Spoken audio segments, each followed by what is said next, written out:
নিজে নিজক ক্ষমা কৰি দিয়াটো খুবেই প্ৰয়োজন। যিকোনো ঘটনা বা যিকোনো পৰিস্থিতিত যিকোনো এজন ব্যক্তিয়ে আপোনাক বা লগৰীয়া হ'ব পাৰে বা আপোনাৰ সম্পৰ্কীয় হ'ব পাৰে বা বিশেষকৈ আপোনাৰ আপোনবোৰেই হয় বা আপোনাৰ লগৰীয়া বা যিয়ে আপোনাৰ অধিক মনত ঠাই পায় সেইবোৰেই হয়, আপোনাক বহুত বেয়াকৈ ক'ব পাৰে আৰু বহুত দুখ দিব পাৰে।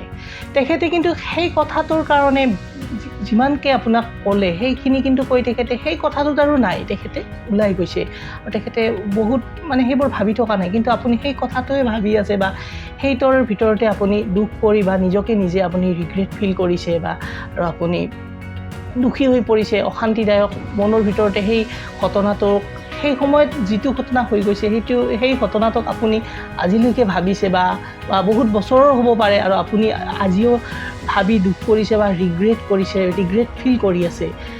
সেই ঘটনাটোক বা সেই পৰিস্থিতিটোত আপুনি নিজে নিজক ক্ষমা কৰি দিয়াৰ খুবেই প্ৰয়োজন। তেখেতৰ মনত আপোনাৰ বিষয়ে যিয়ে নাৰাখে, যি কৰি থাকক, কিন্তু তেখেতৰ কথা, তেখেতক কিন্তু আপুনি মাফ কৰি দিয়ক আৰু আপুনি নিজৰ জীৱনত আগবাঢ়ি যাওক। কাৰণ কিয়, তেখেতৰ কথা যদি আপুনি সেই কথাটোকে যদি আপুনি ভাবি থাকে আৰু সেইটোতে যদি আপুনি মগ্ন হৈ থাকে, কেতিয়াও কিন্তু আপুনি জীৱনত আগবাঢ়িব নাপাব আৰু আপুনি শান্তিও নাপাব। আৰু সেই হিচাপত এটা কথাই ভাল যে তেখেতক আপুনি নিজৰ মনত ক্ষমা কৰি দিয়ক আৰু আপুনি জীৱনত নিজক আগবঢ়াই লৈ যাওক। সেইটোৱে হ'ল মেইন কথা।